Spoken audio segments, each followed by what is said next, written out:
BionicDance is filmed in front of a live studio audience.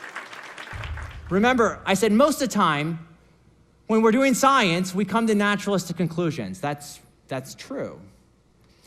But sometimes we need a supernatural conclusion. Do we, though? Do we really? I don't think so. But let's do this.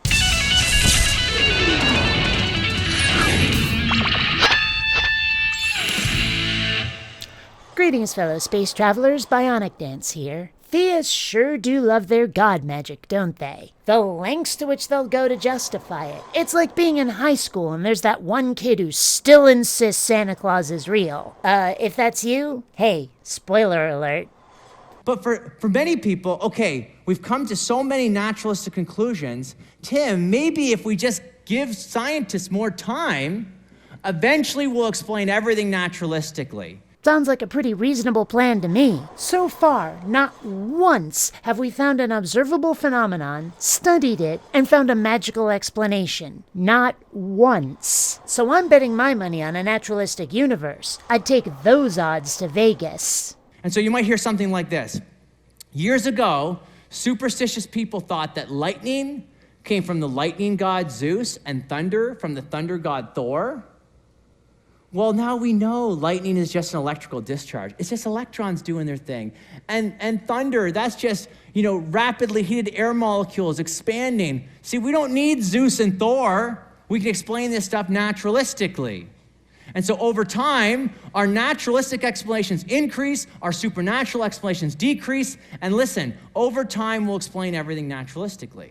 As a skeptic, I see doubt as a virtue, but at a certain point it just becomes naysaying. We've got literally thousands of years of science showing that gods are unnecessary. At some point you've got to start thinking that maybe that's how it really is. Also, I hope that he knows Zeus and Thor are from different pantheons. You never can tell with these guys. In fact, you Christians, you just believe in a God of the gaps. That's what you believe in. What's a God of the gaps? When you don't know something, you just, in the gap of your ignorance, you say, God did it. That's what they think we're doing. Well, isn't it? 'Cause that's what it sounds like. I can't explain lightning. God did it. I can't explain thunder. God did it. But over time, we're closing these gaps. Electrons and rapidly heated air molecules and so on. And so they think, well, we will explain everything naturalistically. Is that what's really going on? Is that what we're doing? We just believe in a God of the gaps, this argument from ignorance, I can't explain it, therefore God did it. And no, we don't believe that. What we believe is that we're positing God as the best explanation of the available evidence. That is God of the Gaps. He literally just described God of the Gaps. Oh, I know he doesn't think he did, but he did. God is the best explanation for the available evidence, he says. But what has he done with that evidence? Has he run experiments? Has he tested the data? Because I don't think he has. I think that thunder and lightning have been replaced by electrons and neutrons. But it's still the same God-done-it argument. I think he just looked at the available data and went with what felt right. In fact, I can prove it to you. There's a gentleman named Antony Flew. Christians have such a hard-on for Antony Flew. They trot him out every time someone points out that science makes God belief look kind of silly. Now, Antony Flew, he was an atheist for most of his life. In fact, you could go on YouTube, not right now, but after I'm done, you could go on YouTube, Google YouTube Antony Flew, and you could find him debating Christians over the existence of God. Well, it turns out late in life, Antony Flew changed his mind. He actually came to believe in God and wrote a book called There Is a God. And the word no is like crossed out. Like there is no God. There is a God. Subtitled, How the World's Most Notorious Atheist Changed His Mind. Antony Flew, the world's most notorious atheist? I don't think so. Who came up with that title?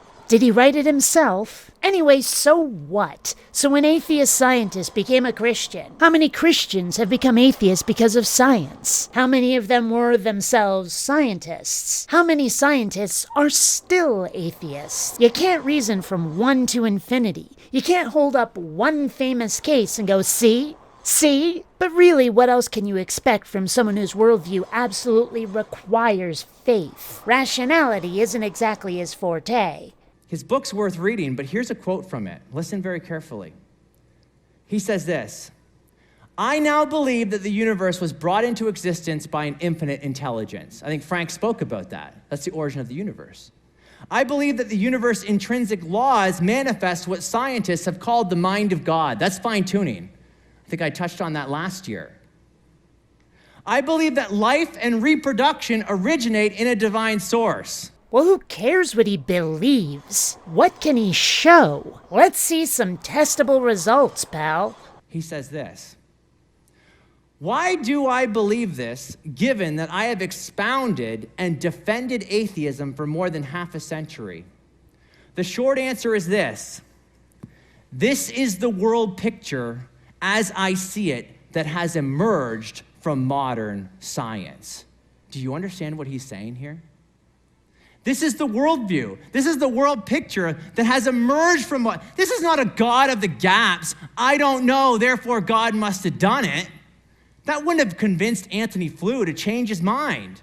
What convinced him to change his mind was overwhelming evidence in the direction that God exists. He's right. This isn't God of the gaps. It's an argument from incredulity. If he can't show it to other people in a way that they can test, then his whole argument is just that it feels like God done it, that he can't see it any other way. And that's a lousy argument for God's existence. If they want to sell me their religion, God's PR team needs to step up their game, because I'm not buying it. Until next time, fellow space travelers, this is BionicDance saying don't run on automatic. Instead, please think. The links to it, they'll...